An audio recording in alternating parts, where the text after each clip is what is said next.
ma première question, c'est assez simple. Ce serait de vous présenter qui vous êtes, qu'est-ce que vous faites, votre parcours académique aussi, pour que les gens puissent en savoir plus sur vous. Bonjour, eh ben oui, alors moi du coup je suis médecin psychiatre et médecin du sommeil. Alors j'ai pas commencé par médecine, au départ j'ai commencé par faire la fac de sport, donc j'ai fait STAPS pendant 3 ans et puis ensuite j'ai fait médecine et STAPS en même temps puisque j'ai décidé finalement de retourner en médecine. Donc en fait j'ai à la fois un cursus STAPS avec l'équivalent d'un master 2, c'était un DEA à l'époque, donc en psychologie du sport pour résumer. Et puis à côté de ça, bah, du coup, j'ai fait médecine et donc psychiatre et puis après médecine du sommeil dans un second temps. Et j'ai fait aussi un diplôme de préparateur mental du sportif.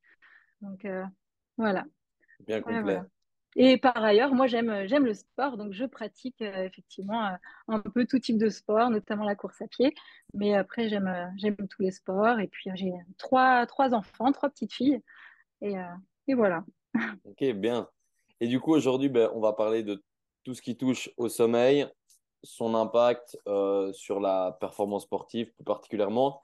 Mais tout d'abord, qu'est-ce que le sommeil? Parce que je sais que, enfin, il y a différentes phases de sommeil, un peu expliquer tout ça pour que les gens puissent y voir plus clair. Ouais. Alors en fait, le sommeil, c'est vraiment un état biologique dans lequel on est censé passer un tiers de notre vie quand même. Alors je dis censé parce que souvent, on est censé dormir 8 heures par 24 heures, mais souvent, les gens sont un peu en dette de sommeil et on dort moins. Et donc en fait, cet état de sommeil, c'est vraiment, ça paraît tout simple, mais c'est quand même un état assez complexe qui a beaucoup, c'est un processus vraiment vital dans nos fonctions, pour nos fonctions physiologiques, pour nos fonctions psychologiques. Et voilà, ça a un rôle vraiment très, très large. Alors, donc, quelles sont les phases, hein, comment se compose le sommeil? En fait, le sommeil, généralement, ça se caractérise par une structure en plusieurs cycles. On va dire que c'est environ 4, 5 cycles d'1 h 30 de sommeil. Et chacun de ces cycles se compose de plusieurs stades. Et donc, ces stades vont, en fait, la composition des cycles va évoluer au fil de la nuit. C'est-à-dire que donc, les stades, on entend par stade sommeil lent léger, sommeil lent profond, sommeil paradoxal, globalement. Et donc, en fait, on sait que dans les premiers cycles de la nuit, on va avoir beaucoup plus de sommeil profond. Et dans les cycles en fin de nuit, on va avoir moins de sommeil profond et plus de sommeil paradoxal et de sommeil léger. Ce qui fait que souvent, on a cette impression que en deuxième partie de nuit, on va plus facilement se réveiller. On va avoir plus facilement des réveils nocturnes. C'est assez logique parce que le sommeil devient un petit peu plus léger en deuxième partie de nuit. Et Voilà, voilà globalement. du coup, ces phases, c'est peu importe l'heure à laquelle on va se coucher, on suit ces Alors, phases-là. voilà, logiquement, on suit ces phases-là, mais on sait que l'idéal, quand même, pour avoir le sommeil le plus réparateur possible, c'est d'avoir un rythme régulier. Parce qu'en fait, quand, par exemple, quelqu'un qui a l'habitude de dormir de 22 heures à 6 heures, s'il va se coucher à 22 heures, il va avoir vraiment son sommeil profond, généralement de 22 heures à 2 heures du matin. Par contre, cette personne-là, si un jour elle va se coucher à 2 heures du matin, il y a toutes les chances qu'elle perde une grande partie de son sommeil profond. Elle va pas le récupérer, même si elle dort le même nombre d'heures, de 2 heures à 10 heures du matin, le sommeil sera probablement de moins bonne qualité, probablement de moins bonne qualité, moins réparateur. Parce qu'on ne va pas récupérer forcément ce sommeil profond qu'on a eu au départ. Même si après, c'est complexe, parce que quand on a plus de pression de sommeil, plus de fatigue, on va aussi avoir un sommeil plus profond. Donc après, voilà, le sommeil, c'est quelque chose de complexe, il y a plein d'équilibres à trouver. Et du coup, on entend souvent, enfin moi, on me l'a dit, que les heures, pardon, avant minuit comptent double. Est-ce que c'est vrai ou pas spécialement? Alors en fait, c'est à la fois vrai, à la fois faux, dans le sens où en fait justement, ça dépend un petit peu du chronotype de chacun. Pour la majorité des gens, les horaires idéaux pour dormir, ça va être plutôt 22 heures, 6 heures, logiquement, le chronotype le plus classique. Donc dans ces cas-là, effectivement, les heures avant minuit, c'est des heures où il y aura plus de sommeil lent profond. Donc, mais ça va être de 22 heures à 2 heures environ. Après, pour des gens qui ont un chronotype plus tendance à se coucher un peu plus tard, finalement, le sommeil profond, il peut très bien être à partir de minuit, en fait, de minuit à 3-4 heures du matin. Donc après, ça dépend vraiment à la fois de son chronotype et à la fois de ses habitudes, de la régularité de son sommeil. En résumé, les heures les plus réparatrices, c'est les 3-4 premières heures de sommeil. Et donc, c'est celle-là qui compte double. Qu'on dorme à 22 heures ou qu'on dorme à minuit ou 1 heure, mais de façon régulière, en fait. Et donc, le chronotype, c'est quelque chose qui est génétique, enfin, qu'on a à notre naissance. Oui, alors le chronotype, c'est à la fois en partie génétique. Donc, il y a effectivement un déterminisme génétique du fait qu'il y a des gènes horloges. Alors, c'est pas un gène, c'est vraiment une combinaison de gènes qui vont faire qu'on va être plutôt du matin, plutôt du soir ou plutôt assez neutre. Mais après, il y a aussi plein d'éléments de l'environnement, des habitudes de vie qui vont pouvoir influencer ce chronotype-là. Donc, c'est pas totalement figé, même s'il va y avoir des préférences. Mm. Et si on ne reste pas dans notre chronotype, si par exemple notre métier ou dans le sport, les entraînements ne coïncident pas avec ce chronotype-là, ça a quel impact? Ouais. Alors en fait, ça peut avoir un impact effectivement de grosse fatigue. Ça peut avoir des conséquences parce que si on ne respecte pas notre chronotype, ça peut entraîner plus de fatigue. Notamment, alors ce qu'on voit, c'est que des gens, en fait, souvent, les gens qui sont les plus handicapés, on va dire, les plus invalidés dans la vie de tous les jours, c'est les gens qui sont du chronotype du soir, parce que la société est plutôt calée pour des gens du chronotype plutôt du matin ou standard. Et du coup, les gens qui vont avoir tendance à se coucher un peu plus tard, malgré tout, ils vont être obligés de se lever le matin pour, euh, voilà, pour faire les activités sociales parce que les cours, ça commence à 8 heures et c'est comme ça. Et donc, ils vont avoir du mal à s'endormir le soir, mais ils vont être obligés de se lever le matin. Donc, ça risque d'amener plus de dettes de sommeil. Donc, souvent, les gens de chronotype du soir, ça va être un petit peu plus compliqué. Et du coup, dans le sport, etc., ça va être un petit peu pareil. Donc, après, je ne sais plus quelle était la question de départ, mais voilà, enfin, il y a des effets réels. Ouais. Mais du coup, j'ai pas posé la question au départ, mais pourquoi c'est si important de dormir, d'avoir du sommeil? Oui, bah en fait, parce qu'en fait, le sommeil est vraiment impliqué dans tous les phénomènes physiologiques, psychologiques de récupération. Il agit sur le système immunitaire, il agit sur le système cardiovasculaire, il agit sur le métabolisme, il agit sur la récupération au niveau cognitif, cérébral. Donc en fait, il aide vraiment à toutes les fonctions vitales de l'organisme pour toute la récupération, etc. Donc en fait, c'est vraiment un pilier essentiel pour une bonne santé. C'est vrai que pendant longtemps, on l'a un peu mis de côté parce que le sommeil, on se dit toujours, bon voilà, c'est pas important, je dormirai plus tard, etc. En réalité, si on veut pouvoir dormir pendant longtemps, pendant plusieurs années, bah, il faut prendre soin de son sommeil très tôt parce que sinon, il y a vraiment des conséquences néfastes sur la santé. Mais est-ce que tout le Le manque de monde, sommeil, c'est vraiment un problème.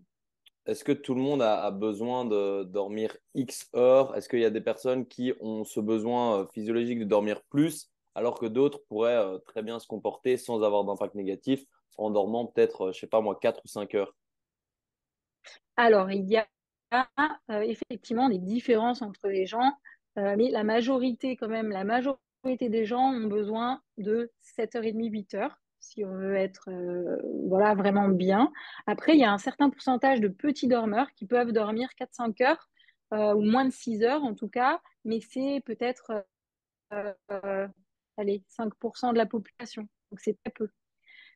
Et du coup, on voit des gens qui dorment peu, qui ont la sensation que ça va, qui tiennent, mais souvent, en fait, quand on dort peu, qu'on est en dette de sommeil, on va avoir une baisse de perception du manque de sommeil. Donc, c'est vraiment un cercle vicieux où on va moins se rendre compte qu'on manque de sommeil parce que notamment nos fonctions cognitives vont être moins efficaces, donc on va moins se rendre compte de la réalité, etc.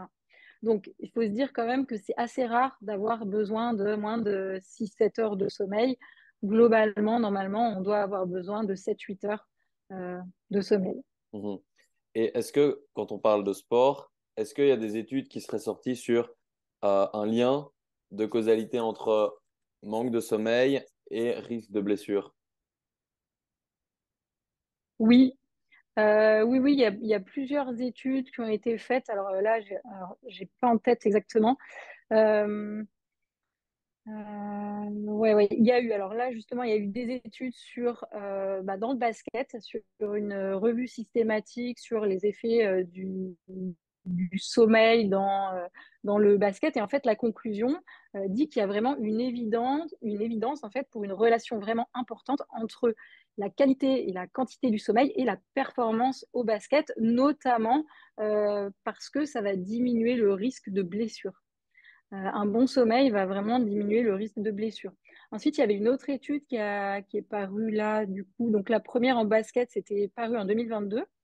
Il y en a une autre qui a été faite chez des jeunes, euh, donc en 2019. Donc là, c'est vraiment une méta-analyse donc qui regroupe plusieurs études et qui a montré que le manque de sommeil chez les adolescents augmentait vraiment le risque de blessure. Donc voilà, et c'était vrai pour un manque de sommeil chronique, mais ça n'a pas forcément été prouvé pour un manque de sommeil aigu. Donc c'est pas un manque de sommeil sur un jour qui va forcément avoir de l'effet, mais c'est vraiment un manque de sommeil au long cours. Mhm. Ouais, c'est un- Donc et il y a plein d'études qui vont dans ce sens-là. Et justement, comment est-ce qu'on pourrait... parce qu'il y a aussi il y a le nombre d'heures, mais il y a aussi la qualité de son sommeil. Est-ce qu'il y aurait peut-être des techniques pour évaluer la qualité de son sommeil ou en lien avec ça, des conseils pour être dans les meilleures conditions pour justement avoir un sommeil de qualité? Alors pour évaluer la qualité de son sommeil, déjà, ce qu'il faut se dire, c'est est-ce que je me sens bien la journée? Généralement, si on se sent bien la journée, en forme, on a de l'énergie, on a de l'envie, on est de bonne humeur, on se sent pas somnolent, il n'y a pas de maux de tête, heure partière, il y a de fortes chances que le sommeil soit bon. Si on va bien de manière globale, il y a de fortes chances que le sommeil soit bon. Si on n'est pas non plus trop stressé, trop tendu, etc. Maintenant, pour évaluer la qualité du sommeil, après, ça peut être un peu subjectif. Donc, on peut se dire, est-ce que je mets du temps à m'endormir? Est-ce que j'ai tendance à me réveiller souvent la nuit? Est-ce que quand je me lève le matin, j'ai du mal à me lever? Donc, tout ça, c'est des indicateurs. Tout ça, c'est des indicateurs qu'on peut, pourquoi pas, consigner. On conseille des fois aux personnes de faire des agendas de sommeil où justement, sur allez, 3 semaines, un mois, on va noter tous les jours si on a mis du temps à s'endormir, si on s'est réveillé pendant la nuit, comment on se sent le matin, quelle est notre perception subjective de la qualité de notre sommeil, comment on s'est senti aussi dans la journée. Donc ça peut aider, donner des indications, mais c'est important de le faire sur quand même plusieurs semaines pour avoir quelque chose de fiable. Et puis après, il y a aussi maintenant, ce qui est très très accessible, il y a toutes les montres connectées qui donnent des indicateurs. Et donc les montres connectées, en fait, ça fonctionne, c'est comme ce qu'on appelle de l'actimétrie. Et en fait, c'est en fonction des mouvements détectés, de l'accéléromètre, en fait, de la vitesse des mouvements, de la fréquence des mouvements détectés, ça va donner de l'information sur est-ce que vous êtes en journée et que vous êtes en train de bouger, est-ce que vous êtes plutôt en phase de sommeil lent léger, plutôt sommeil lent profond, plutôt euh, sommeil paradoxal, parce qu'en fait, on n'a pas la même activité musculaire dans ces différents types de sommeil. Donc, ça donne des indications. Alors, c'est pas exactement fiable pile-pile, mais ça donne quand même des bonnes indications. Et surtout, si vous avez l'habitude d'utiliser la même montre, bah, ça va vous permettre de comparer par rapport à vous-même sur une évolution éventuelle. Si vous mettez en place des choses, c'est surtout intéressant pour ça. Si vous mettez en place des choses, vous allez pouvoir voir une évolution au long cours. Après, souvent, avec ces montres-là, la durée de sommeil total est souvent un petit peu trop haute en fait. Généralement, la personne va dormir 7h30, la montre dit qu'elle a dormi 8 heures. Voilà, c'est un petit peu, donc il faut faire attention à ça, mais voilà. Mais sinon, ça peut être vraiment intéressant à utiliser. Mhm. Moi, je me suis toujours demandé si c'était vraiment fiable d'avoir ces données-là, parce que c'est une montre, donc comment une montre peut, se rendre compte de la qualité du sommeil. Donc c'est bien de, ça me, je suis un peu moins réticent à l'idée de, des montres maintenant que vous avez dit ça. Mais Bah, après, la fiabilité peut être variable d'une montre à l'autre et bien sûr que ce sera moins fiable que si on fait un vrai examen de sommeil, une vraie polysomnographie ou alors d'autres systèmes vraiment où on met des bandeaux sur la tête, bandeau Dream, enfin voilà, j'ai pas de sponsor, rien du tout, mais c'est plus fiable au niveau des données, mais bon, c'est voilà, c'est pas la même utilisation. La montre, c'est déjà un bon indicateur. ouais, c'est clair. Et du coup, tout à l'heure, on disait que les cycles durent 1h30. Mais du coup, est-ce que c'est plus avantageux de, par exemple, dormir 6 heures ou 7 heures, mais en se disant que quand on dort 7 heures, bah, du coup, on coupe le cycle? Ou est-ce que c'est mieux de s'arrêter dans un cycle? Alors après, quand on résume, on dit c'est 1h30, mais en réalité, en fonction des gens, ça va être 1h30, 1h40, 1h50, 1h25. Donc voilà, et les cycles ne sont pas exactement tous les mêmes. Donc en fait, ça dépend. Et souvent, ce qui se passe, c'est que les cycles de la deuxième partie de nuit, il y a un sommeil plus léger, un sommeil paradoxal. Donc en fait, on va pouvoir s'éveiller plus facilement. Donc, normalement, le réveil le matin est quand même plus facile. D'ailleurs, on peut remarquer quand même que généralement, quand on se réveille le matin, on est quand même plus alerte, plus réactif que si on se réveille, si on est réveillé de manière fortuite en pleine nuit par quelque chose. Si on est réveillé naturellement entre deux cycles de sommeil, bon, ben là, ça va. Mais si on est réveillé de manière fortuite en pleine nuit, généralement, on est en sommeil profond. Et là, ça peut être assez compliqué de savoir où on est et on peut être un petit peu dans le brouillard. Mhm, Donc après, voilà, dormir 7h, 6h30, 7h30, en fait, ça va vraiment dépendre, dépendre des gens, du cycle, des jours. Donc, il n'y a pas vraiment de réponse. mhm. Et maintenant, est-ce qu'il y aurait des conseils pour mieux dormir? Parce que je sais qu'il y en a qui ont du mal à trouver le sommeil. Je prends l'exemple du sport. Souvent, les entraînements sont le soir. Les matchs peuvent être le soir aussi. Donc, ça veut dire que les joueurs rentrent assez tard chez eux, donc ils ont du mal à dormir. Et puis même, c'est quelque chose qu'on retrouve beaucoup dans le sport, la difficulté à trouver le sommeil. Est-ce qu'il y aurait des conseils pour justement arriver à s'endormir plus vite? Ouais, alors c'est sûr que oui, les entraînements le soir, alors à la fois, il y a quand même des études qui ont montré que les entraînements le soir n'empêchent pas de dormir en soi, mais en même temps, il y a quand même des choses, les gens déjà ne sont pas sensibles de la même façon à l'activité physique, au sommeil, etc. Et du coup, quand même, ce qu'on peut voir, c'est que parfois, les gens sont un petit peu plus activés, un petit peu plus tendus, enfin tendus. Non, parce que des fois, ça détend d'aller faire le sport, mais en tout cas plus activés. Et du coup, c'est vrai que les conseils qu'on peut donner, ça va être de prendre une douche un peu tiède pour essayer de faire un peu baisser la température corporelle, éviter la douche très chaude le soir avant de se coucher, plutôt tiède, de manger à la fois, bah, après un entraînement, il faut quand même manger correctement, mais il va falloir essayer d'éviter les choses trop grasses, le sucre rapide, éviter des choses comme ça, et plutôt favoriser bah, un peu de légumes, un peu de féculents, des protéines qui sont plutôt facilement digestes. Donc ça va être plus des volailles, du poisson, des protéines végétales, mais éviter la viande rouge qui va être un petit peu plus difficile à digérer le soir. Éviter des choses trop grasses parce que ça demande plus d'énergie au corps pour la digestion et donc c'est plus compliqué. Euh, et puis après, on peut mettre tout un tas de choses en place.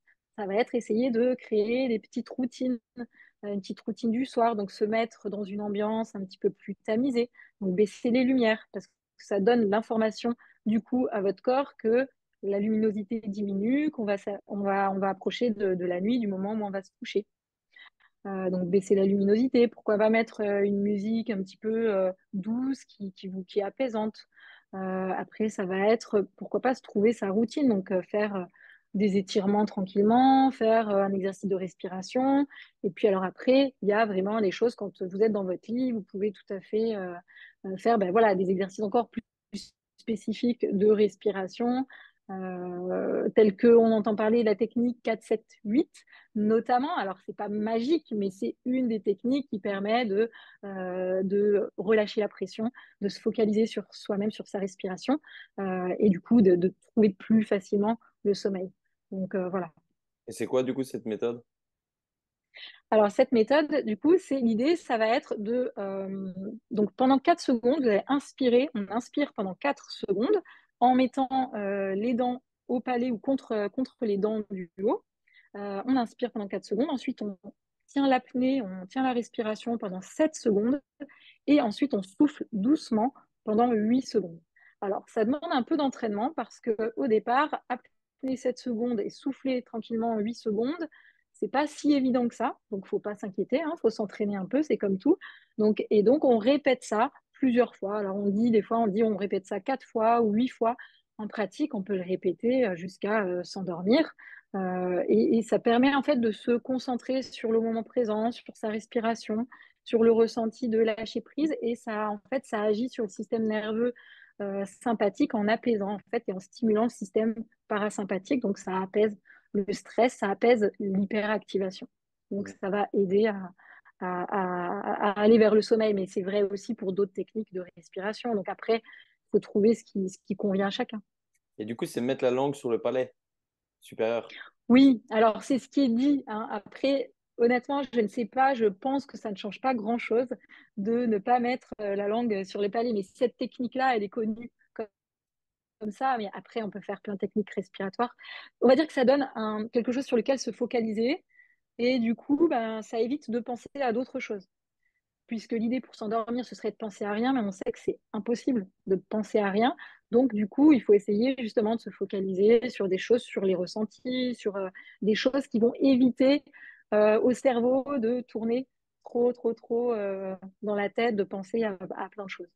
Mhm. Bah, intéressant. J'irai tester ça et pour voir si ça Ouais, fonctionne ouais. bien.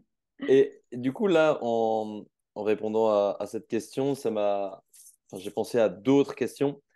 On parlait de douche tiède. Est-ce que les douches froides, ça peut être encore mieux à ce niveau-là pour s'endormir vite? Alors, non, pas forcément, parce qu'en fait, le problème de la douche froide, c'est que le corps, s'il est choqué par une douche froide, il va avoir tendance à vouloir remonter sa température corporelle. Et du coup, ça peut avoir un effet un peu contre-productif. Donc, il faut trouver le juste milieu. Si on a eu vraiment chaud à l'entraînement, bah, effectivement, enfin, c'est bien quand même de faire refroidir un peu. Mais il ne faut pas non plus choquer le corps qui risquerait de créer de la chaleur pour lutter contre ce froid. Or, on sait que pour bien dormir, pour bien s'endormir, normalement, le corps doit baisser en température. Donc, en fait, voilà, c'est un équilibre un peu subtil à trouver. Donc, après, à chacun de tester, hein, parce qu'après, il y a des gens qui prennent une douche chaude, ça ne va pas les empêcher de bien dormir. Il y a des gens qui prennent une douche froide, ça ne va pas les empêcher de bien dormir. L'idée, normalement, pour des gens qui auraient un peu des difficultés, c'est plutôt d'aller vers la douche tiède. Mhm. Et en ce qui concerne la musique, je sais qu'il y en a qui s'endorment avec de la musique, voire même avec des podcasts. Est-ce que c'est à déconseiller ou au contraire, ça pourrait permettre de s'endormir plus facilement? Ou est-ce que ça va impacter son sommeil, même si on s'endort, mais qu'il y a quand même un son qui est dans nos oreilles? Ouais. Alors en fait, c'est une question un peu complexe parce qu'en fait, ça dépend pour qui quelqu'un qui a vraiment du mal à s'endormir parce que s'il n'a rien, il pense beaucoup trop. Et le fait d'avoir effectivement un podcast dans les oreilles où en fait ça lui permet de se centrer là-dessus et de ne pas penser à tous ses soucis, etc., bah, du coup, bah, ça peut, si ça l'aide à s'endormir, il n'y a pas de souci. L'idée, c'est après de pouvoir quand même enlever, que ça s'arrête à un moment donné parce que sinon, si le bruit continue, ça risque de parasiter le sommeil dans un second temps, un peu plus tard dans la nuit, et du coup de favoriser des réveils. Donc voilà. Maintenant, à dormir sans rien, c'est l'idéal. voilà, encore une fois, personne ne fait tout ce qui est idéal. Enfin, et donc après, chacun adapte et trouve ses stratégies. Ouais. Et pour quelqu'un qui aurait des problèmes de sommeil récurrents, est-ce que c'est, est-ce que c'est intéressant de prescrire, par exemple, certains médicaments, ou c'est toujours mieux d'essayer de trouver d'autres méthodes, style la respiration, ou peut-être se mettre dans de meilleures conditions pour dormir, et vraiment utiliser ça qu'après avoir testé toutes les autres techniques? Alors vraiment, le traitement des troubles du sommeil, de l'insomnie, c'est vraiment les mesures d'hygiène de sommeil, les règles, etc. Les traitements, c'est vraiment dans un second temps et de manière ponctuelle. Sauf cas exceptionnels de personnes qui auraient des déficits de sécrétion de mélatonine ou des choses, voilà, dans certains cas. Mais sinon, vraiment, le traitement de l'insomnie ou des troubles du sommeil, c'est vraiment travailler sur les rythmes, travailler sur l'environnement, travailler sur les habitudes d'hygiène de vie. Enfin, voilà, c'est vraiment tout ça. Ok. Et maintenant, nous, au club, depuis cette année, on a instauré 2 entraînements très tôt le matin pour différentes raisons. Ce qui fait que les joueurs commencent l'entraînement à 5h30 du matin. Donc, c'est des jeunes de 14 à 18 ans, on va dire en majorité. Euh, Comment on fait pour que eux puissent gérer ça au mieux? Après, ils ont des trous dans leur journée, ce qui fait qu'ils peuvent faire des siestes, mais les siestes, c'est mes questions d'après aussi, parce que je trouve ça que Mhm. c'est intéressant. Mais comment on fait pour gérer ça au mieux? Alors, je vais me mettre à dos les entraîneurs. J'imagine que si ça a été fait comme ça, c'est qu'il y avait plein d'autres contraintes qui n'ont pas permis de faire autrement. Mais je me permets de dire quand même que pour des jeunes de 14 à 18 ans qui ont déjà physiologiquement tendance à avoir un retard de phase, c'est-à-dire que les jeunes, les ados, jeunes adultes, on a tendance forcément à se lever un peu plus tard physiologiquement et à se coucher un peu plus tard. Donc mettre des entraînements à 5h30 du matin, c'est pas du tout physiologique. Et même aux États-Unis, à un moment donné, ils avaient même décalé d'une heure l'heure des cours, le début des cours de la scolarité, pour coller un peu mieux au chronotype en fait des adolescents. Donc voilà, c'est pas évident. J'imagine que ça doit pas être évident pour eux à gérer. Mais après, si c'est le cas, ce qu'il faudrait peut-être faire, alors effectivement les siestes, on va en reparler, mais il y a peut-être d'autres choses type pourquoi pas instaurer de la luminothérapie le matin pour vraiment décaler un peu leur chronotype. Comme on disait, il y a des chronotypes physiologiques, donc les adolescents, ça va vraiment plus vers le chronotype du soir, mais on peut jouer dessus en utilisant, pourquoi pas, de la luminothérapie le matin. Et puis, bien sûr, qu'il se couche, s'il se lève à 5h ou à 4h30, mais il faut qu'il soit couché à 21h ou Ouais. à 20h30. Ça, c'est délicat, mais je pense que c'est important. Parce qu'après, donc voilà, donc on peut décaler un peu le chronotype, pourquoi pas la luminothérapie. Et puis après, on peut faire des siestes, effectivement, pour récupérer. Après, ce qu'il faut voir, c'est que les siestes, ça aide à récupérer, mais c'est pas non plus l'idéal. Le meilleur sommeil, le plus récupérateur, c'est quand même c'est le sommeil de la nuit. Ensuite, les siestes, c'est un bon complément, malgré tout. Donc oui, pour eux, je pense qu'il faut ajouter des siestes, et donc des siestes quand c'est possible, mais pas à 18 heures, par exemple. Il vaut mieux qu'ils tiennent et qu'ils aillent se coucher à 20h30 plutôt que faire une sieste à 18 heures. Par contre, une sieste à 10 heures du matin, à midi ou même à 14 heures, pourquoi pas? Quoique 14 heures, si on essaye de les coucher plus tôt, il faudrait voilà, que ce soit plus 10 heures, 11 heures, midi, idéalement. Une petite sieste de 30 minutes pour les redynamiser.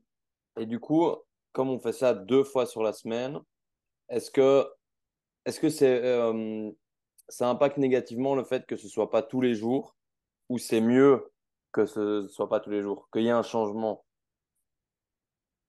Alors ça, j'aurais pas de réponse très précise à donner. On va dire que du coup, dans ces cas-là, euh, ben, ils vont avoir plus de fatigue ce jour-là, donc ce serait vraiment important que ce jour-là, ils fassent une sieste. Et que, en fait, la veille de ce jour-là, ils arrivent à se coucher plus tôt. Mais c'est pas évident du tout, parce que s'ils se sont levés un peu plus tard la veille, ben, c'est pas évident de se coucher plus tôt le soir même. pour pouvoir se lever plus tôt. Donc là, on peut garder, on va dire, un rythme un peu global avec une nuit qui précède l'entraînement à 5h30 qui est un petit peu plus courte que d'habitude et ajouter du coup, par contre, une sieste un peu obligatoire ce jour-là dans la journée. Ça peut être ça pendant enfin, les 2 jours qui sont concernés. Ça peut être fait comme ça. Après, il Et faut voir parce qu'en plus, l'idéal ne sera pas le même en fonction des jeunes. Donc, je pense que ça va être important d'évaluer leur fatigue parce qu'après, s'il y a trop de fatigue cumulée, moins de récupération, moins d'efficacité à l'entraînement, enfin, c'est tout un cercle soit vertueux, soit vicieux. Donc, ah non, c'est clair. Et la luminothérapie, comment mettre ça en place le matin? bah, là, ça pourrait. Alors, l'idéal après, ce serait qu'ils aient leur petit dispositif. Il existe des petits dispositifs qui coûtent 50 euros de luminothérapie. Et c'est faire une demi-heure pendant qu'on prend le petit-déj ou pendant qu'on fait un truc à l'ordinateur ou avoir l'écran de luminothérapie le matin. Après, là, vu que ce serait 2 fois dans la semaine, c'est pas quelque chose de régulier. Donc après, c'est peut-être pas nécessaire. Mhm. Ça dépend, enfin voilà. C'est des pistes à explorer. Je pense qu'il faut, par contre, d'avoir mis ça en place, je pense qu'il faut évaluer leur fatigue, voir si ça joue ou pas. C'est Ouais, intéressant. ouais, bien sûr. Parce qu'on a beaucoup de questionnaires, en plus, que oui, peuvent répondre. Comme ça, on voit un petit peu et on Voilà, teste ouais. par nous-mêmes. Et concernant les Mm. siestes, du coup, c'est mieux combien de temps, à quel moment de la journée, vous l'avez un peu évoqué, et dans quel objectif? Ouais. Alors, du coup, la sieste, on dit la sieste vraiment idéale dans le cas de petites dettes de sommeil comme ça, c'est 20-30 minutes. Généralement, on dit avant 14 heures. Donc, ça peut être avant 14 heures, mais ça peut être aussi à 11 heures du matin. Enfin, c'est pas gênant. Mais par contre, il faut vraiment éviter les siestes à 18 heures, après les cours, enfin, après le boulot, parce que ça va vraiment risquer d'empêcher de bien s'endormir le soir. Donc, vraiment, les siestes, c'est idéalement au plus tard début d'après-midi. 20-30 minutes, pourquoi? Parce que ça permet à la fois quand même une bonne récupération, ça permet d'après d'être un peu plus vif sur le plan cérébral, d'avoir une meilleure récupération même sur le plan physique. Il y a des études qui ont montré que des sportifs, en fait, qui font des doubles entraînements, quand ils font une sieste entre leurs 2 entraînements, sont plus efficaces sur l'entraînement de l'après-midi. Que ce soit en force, que ce soit en... Même, ils perçoivent un peu moins de fatigue. Donc, en fait, ils sont plus efficients dans la motivation, dans l'entraînement, dans l'endurance. Enfin, voilà, ça agit vraiment sur toutes les qualités physiques et mentales. Donc, c'est plutôt positif pour améliorer finalement la qualité de l'entraînement. Et puis après, l'humeur, hein, de manière générale, enfin, le bien-être. Et imaginons qu'on ait dormi 8 heures ou 8 9 heures. Est-ce que c'est aussi bénéfique de faire une sieste? Donc, est-ce que en fait tout le monde aurait des bénéfices à mettre une petite sieste de 20 30 minutes dans sa journée? Pas forcément. Non, quand les nuits sont suffisantes et que il n'y a pas une charge d'entraînement vraiment importante, il n'y a pas forcément besoin. Après, c'est vrai que les sportifs, c'est un peu particulier. C'est quand même rare de dormir 10 heures par nuit. Or, les sportifs, quand il y a des charges d'entraînement importantes, il y aurait besoin quand même de 9-10 heures sur les 24 heures. Donc, c'est pour ça que ça peut être intéressant. On fait une bonne nuit de 8-9 heures, mais ça peut être quand même bien d'ajouter une sieste. Donc voilà, mais quelqu'un qui dort bien, qui se sent bien tout au long de la journée, il n'y a pas forcément besoin. Mais c'est vraiment à adapter au cas par cas, au ressenti, et il ne faut pas que ça empêche de bien dormir la nuit. Mhm. Parce qu'après, la sieste va quand même baisser la pression de sommeil, et ce serait dommage que ça entraîne des nuits de moins bonne qualité. Ouais, ok. Et du coup, on parlait des siestes. Est-ce que ça peut être intéressant d'aller chercher plus que 20 à 30 minutes, style 1 heure, 1 heure et demie, voire plus? Alors, effectivement, il y a plusieurs types de siestes. Donc, 20-30 minutes, c'est vraiment la standard qui est facile à faire et qui n'a pas de conséquences généralement négatives sur le sommeil le soir. Après, les siestes d'1h30, là, c'est vraiment des siestes qui sont, en fait, on fait un cycle complet de sommeil. Donc ça, c'est encore plus récupérateur. Ça va vraiment permettre une grosse récupération. Mais généralement, on fait ce type de sieste-là quand il y a quand même une dette de sommeil, quand il y a un réel manque de sommeil. et ça va permettre une récupération encore plus complète. Ça, c'est vrai. Donc après, pour des sportifs de haut niveau, par exemple, des sportifs qui ont beaucoup d'entraînement, pourquoi pas, ça peut peut-être être intéressant de faire ce type de sieste si ça ne les empêche pas de dormir le soir pour mieux récupérer. Voilà. Après, il y a aussi des siestes plus courtes de 30-45 minutes qui sont finalement les siestes qui auraient montré le plus de bénéfices sur la récupération musculaire, etc. Mais le problème de ces siestes-là, c'est que, on va dire 45 minutes, quand on se réveille, on est dans du sommeil profond.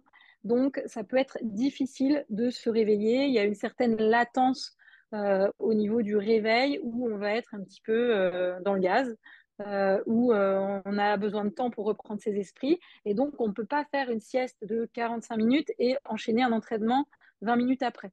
Parce qu'il y a vraiment un temps de latence. Il faut bien attendre 1 heure avant de retrouver toutes ses facultés cognitives, physiques, etc. Donc, en fait, il y a plein de choses qui sont possibles et c'est vraiment après à chacun d'essayer, de voir ce qui lui convient. Parce qu'après, tout ça, c'est des choses théoriques, mais chacun est différent, donc ça vaut le coup de tester. Mhm. Et de manière globale, c'est mieux de placer sa sieste pas trop collée à l'entraînement qui suit. Ben oui, si c'est une sieste un peu longue, il faut pas trop la coller parce qu'en fait, il y a un temps, si on est en sommeil profond, on va se réveiller, ça va être un peu difficile, on est un peu dans le brouillard et donc il faut pas s'entraîner tout de suite derrière parce que nos réflexes seront pas encore très bons. Enfin, il y a un plus finalement un risque de se faire mal et de pas être performant. Donc il faut attendre un petit peu. Mais là, après, en attendant un petit peu, là, il n'y a plus aucun souci. Par contre, la sieste de 20 minutes, l'avantage, c'est que on ne va pas en sommeil profond. Donc, à la fois, elle aide à récupérer. Après, c'est sûr qu'elle aide moins à récupérer puisqu'on ne va pas en sommeil profond. Mais du coup, dès qu'on se réveille, on est opérationnel dans les 10-15 minutes. Il n'y a aucun souci pour être opérationnel. Voilà, en tout cas, globalement. Donc, il y a les avantages, les inconvénients des différentes siestes. Mais ça peut paraître bête comme question, mais quand on parle de sieste, par exemple, de 20 minutes, les 20 minutes, c'est à partir du moment où on se met dans son lit ou dans son fauteuil, ou c'est 20 minutes, même si on ne saurait pas lancer le chrono au moment où on s'endort. Mais du coup, est-ce que, par exemple, si on se dit je pars pour 20 minutes, ben on met un chrono de 30 minutes, ou on met 20 minutes? Non, l'idée, c'est vraiment de mettre 20 minutes. Donc, c'est sûr que si on a le cerveau qui tourne beaucoup, beaucoup, beaucoup, bah, sur ces 20 minutes, on ne va pas dormir, en fait. Donc, après, la sieste, c'est quelque chose qui s'apprend aussi, qui t'apprend. Généralement, pour essayer d'induire la sieste, c'est pas mal d'avoir des petits audios qui aident à induire la sieste ou de faire une respiration, pourquoi pas de faire une cohérence cardiaque au début ou de faire une petite technique 4-7-8 au début pour aider un petit peu à s'apaiser, à baisser d'un cran l'activation physiologique pour mieux réussir à s'endormir pour cette sieste. Mhm. Et je sais qu'il y a beaucoup de sports où les joueurs sont en déplacement, ils reviennent tard de déplacement, parfois ils font même le retour après le match le soir même, ou c'est un peu des horaires qui sont dans tous les sens, ce qui fait que ben, ces joueurs-là, une fois ils vont dormir à 23 heures quand ils sont peut-être à domicile, quand ils sont à l'extérieur, ils vont dormir à 4 heures du matin, ils dorment un peu dans l'avion, dans le bus. Comment est-ce qu'on pourrait Mm. gérer au mieux ça pour des sportifs pour qui, en fait, les conditions font que leur sommeil, ils savent pas avoir un sommeil régulier, c'est un peu le chaos à ce niveau-là. Ouais. Bah, après, c'est sûr que bon, la régularité, normalement, c'est un pilier pour avoir un bon sommeil. Quand c'est pas possible, il y a plein d'autres choses sur lesquelles essayer de jouer. Donc, ça va être une bonne alimentation qui va favoriser aussi un meilleur sommeil de manière indirecte. Ça va être une bonne gestion du stress. Ça va être, enfin, ça peut être en fait tout ce qu'il y a autour et après, bah, on fait comme on peut. Et après, fatalement, il y en a qui vont mieux tolérer ces changements de rythme et d'autres qui vont moins bien les tolérer. Et ça fait quelque part aussi un petit peu de la sélection. C'est qu'il y en a qui vont moins bien tolérer, qui vont moins bien récupérer, qui risquent de plus se blesser. Là où d'autres vont réussir à s'endormir bien dans le bus et ils se lèvent pour sortir du bus et hop, ils se rendorment direct sans problème. Bon, ben voilà. On fait comme on peut, mais il y a pas de miracle. Il n'y a pas de Mhm. miracle. Et après, en fonction des personnes, ça aura plus ou moins de conséquences. Ouais. Et maintenant, ma dernière question, c'est, on a beaucoup parlé du sommeil, du manque de sommeil, mais est-ce que à l'inverse, trop dormir, ça peut avoir des impacts négatifs? Bah, alors, en soi, trop dormir, ça dépend ce qu'on entend par trop dormir, parce que en soi, quand on va bien, on dort le temps nécessaire. Donc, ça va être 8 heures. Pour certains, ça va être 9 heures. Pour des sportifs qui s'entraînent beaucoup, ça peut être 10 heures. Et pour autant, s'ils se sentent bien la journée, si tout va bien, c'est pas mauvais pour leur santé. Par contre, quand il y a beaucoup de sommeil en lien avec un problème d'hypersomnie ou avec une pathologie autre, en lien avec une dépression, en lien avec plein d'autres choses possibles, alors là, oui, c'est mauvais, mais c'est pas forcément le fait de beaucoup dormir. En fait, c'est qu'il y a quelque chose d'autre sous-jacent, de neurologique ou autre. Donc c'est vrai qu'il y a des études qui montrent que les gens qui dorment beaucoup ont une moins bonne santé. À la fois ceux qui dorment pas assez ont plus de problèmes de santé cardiovasculaires, etc. Mais ceux qui dorment beaucoup également, mais il faut voir pour quelles raisons ils dorment beaucoup. C'est probablement qu'il y a des choses sous-jacentes qui vont pas forcément bien. Un sportif de haut niveau qui s'entraîne beaucoup et qui dort 10 heures, il y a pas de souci a priori. Mhm. Et est-ce que vous êtes pour ou contre? Beaucoup de gens font ça. Moi, ça m'arrive de le faire aussi. On a un réveil, mais on reporte. Soit on met plusieurs réveils, espacés de 5 minutes, 10 minutes, ou on reporte 10, 15 minutes. Parce que ça m'arrive de le faire même très souvent Ouais. là-dessus. Eh ben, en fait, alors ça, on va dire que c'est naturel. Enfin, tout le monde a envie de faire ça, plus ou moins. Mais ce qui est dommage de faire ça, c'est que si vous repoussez, c'est qu'en fait, vous auriez pu dormir un peu plus avec plus de qualité. Donc après, l'idéal, ce serait dans ces cas-là de mettre son réveil le plus tard possible et on sait qu'on n'a pas la marge pour repousser, en fait. Et même si pendant 3 minutes, c'est difficile, bah, au moins, tout la demi-heure avant, on a bien dormi, alors que sinon, en fait, toute la demi-heure d'avant, en fait, on a coupé le sommeil une demi-heure avant, et puis on a repoussé 3 fois le réveil, et du coup, c'était du sommeil qui est de moins bonne qualité, et finalement, on n'a rien gagné. On a l'impression qu'on se lève un petit peu plus, c'est un peu plus doux le réveil, et c'est pas faux. Mais en fait, en réalité, on a perdu de la qualité de sommeil. Donc, le mieux, c'est quand même quand le réveil sonne, on se lève. Parce que ça veut dire qu'on a pu mettre le réveil à sonner un peu plus tard et qu'on a pu Mhm. dormir un peu plus.